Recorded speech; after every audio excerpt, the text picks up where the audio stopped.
Hello mga kapango! Our ulam for today is tinola.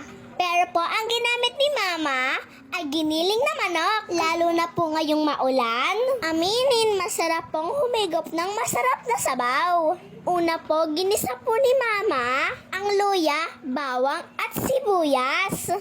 Then, nilagay na po ni Mama ang giniling na manok. Kung napapanood niyo po to, try niyo na din po. Sigurado pong magugustuhan ng mga bagets. Parang kami po. Dinagdag na rin po ang sayote. At hihintayin niyo pong lumambot bago po lagyan ng sabaw. At nang kumulo na po ang ating sabaw, naglagay din po si Mama ng mais. Pero optional lang daw po.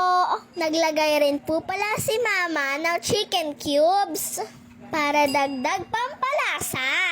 Para maiba po ang ating tinola, naglagay rin po si Mama ng udong. Naakala ko po, nasa sardinas lang po nilalagay. O di ba po kakaiba? Pero ang sarap po nung niluto ni Mama. Tara, manganta mo mga kapango. Huwag niyo po kaming kalimutan i-follow at i-share. Salamat po sa panonood.